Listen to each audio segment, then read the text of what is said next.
The Mighty Nein has finally arrived, and now we're breaking down the major changes from the actual play in the first 3 episodes of Critical Role's amazing new animated series. Several changes.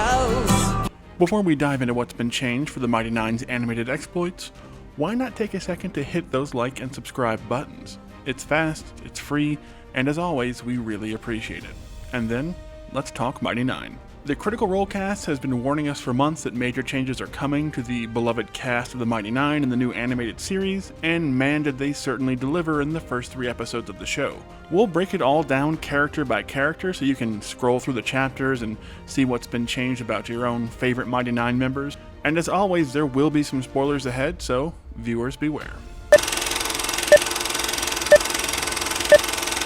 First off, the angel-winged elephant in the room. Yasha is only sort of going to be around this season, as confirmed by the cast themselves in recent interview. In these initial episodes, her origin has been drastically altered and reduced to basically one little flashback or montage sequence. In the actual play, it was discovered that Yasha was under the control of the Cambion Oban during this time, slaughtering her former tribesmen as his personal bodyguard in the strange Angel of Iron's cult he created, before she somehow broke free and came to meet Molly in the circuits he traveled with and became aware of the Storm Lord, and that's basically all changed. The entire early relationship with Molly is completely gone, and Yasha isn't hunting tribesmen under the control of Cambion, she's hunting Kryn soldiers for the Luxon Beacon for some reason, which is an artifact she'd literally never even heard of until they came across it well into the actual campaign.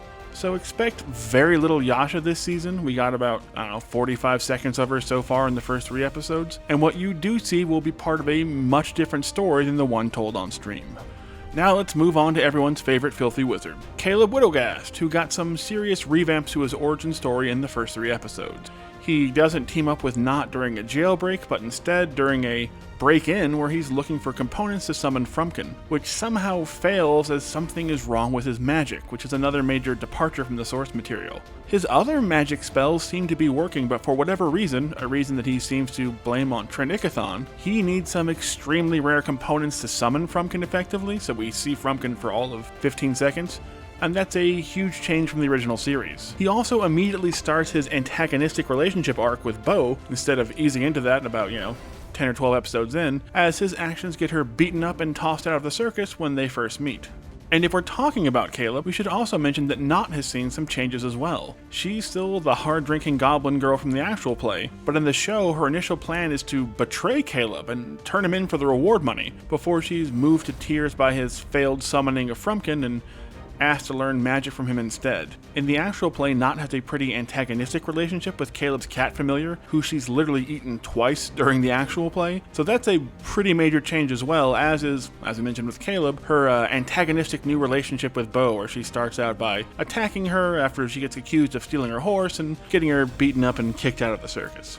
Beau has had a massive rewrite to her pre-stream life as a member of the Cobalt Soul, and unlike in the actual play where she's fled the Cobalt Soul already, this version of Beau has been sent to investigate the garrison attack after the Luxon Beacon theft, has already begun her training under Expositor Dairon, and has figured out that her assigned mentor, Archivist Xenoth, is corrupt and involved with the Underworld, which all happened well after the group had met and started adventuring together in the actual play. She also got into a fight with a Volstrucker involved with the Luxon Beacon theft, which is another completely new angle from her origins made up for the show, and basically her new storyline involves a lot of early ties to the Luxon Beacon theft and her trying to hunt down the conspirators around it that just did not exist in the actual play series, and it ends with her in a bear costume fighting a devil toad at the end of episode 3. Everyone's favorite semi-cleric, Jester, has had her biggest changes in her history with Fjord, in as much as it's basically completely been rewritten. She hadn't met him several times before the explosion of his ship. They didn't have a pre-existing relationship like they did in the actual play, and when they do finally meet, she immediately gets him entangled in her issues with Lord Sharp, which are also different from the actual play. where in the show she uses some explicit graffiti at Lord Sharp's rally to publicly humiliate him, and in the actual play she locks him outside of her mother's balcony in his underwear. But both actions still resulted in her having to flee from the city, but this time her mother, the Ruby of the Sea, hires Captain Fjord as her paid guardian. And Beau also doesn't join them on their journey either, as she does in the actual play. But at her core, Jester and her storyline are probably the least changed out of all of the characters so far. She's still the chaotic prankster that fans know and love. Fjord has seen some major revisions, and this version hasn't known Jester for several months before Sabian blew up his ship, which is something we just talked about. And also, this is a much more indecisive Fjord than fans of the actual play may be used to, as we actually kind of get to see the moment he decides to try and start doing that Vandred impersonation that he was using for about the first third of the actual play, and he doesn't really have it down just yet. He also doesn't go looking for Jester, but rather gets paid by her mom to basically be her bodyguard after the events we just talked about with Lord Sharp.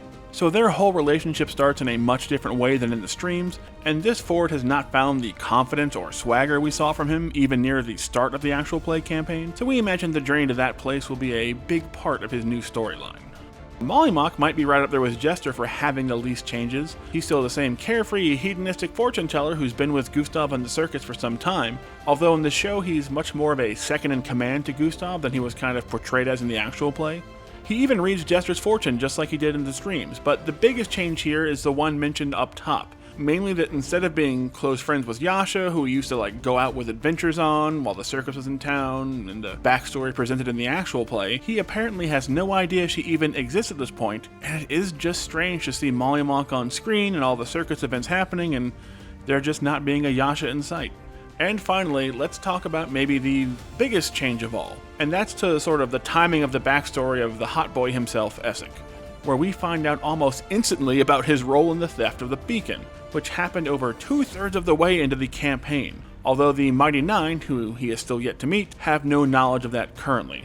But it was a shockingly early reveal to the audience for a huge lore drop that happened literally 97 episodes into Campaign 2, and that's all just in the first 3 episodes of the Mighty Nein, so we're really being shown the dark side of Essek right away instead of having, dozens and dozens of episodes to warm up to him like we did in the actual play. So there you have it. Those are probably the biggest changes the animated series has made to the original actual play origins of the Mighty Nein so far. But were they a success? So far we're loving the show and enjoying the big changes, but what do you think? Let us know your thoughts or any big changes from the actual play we may have missed down in the comments, and don't forget to hit those like and subscribe buttons.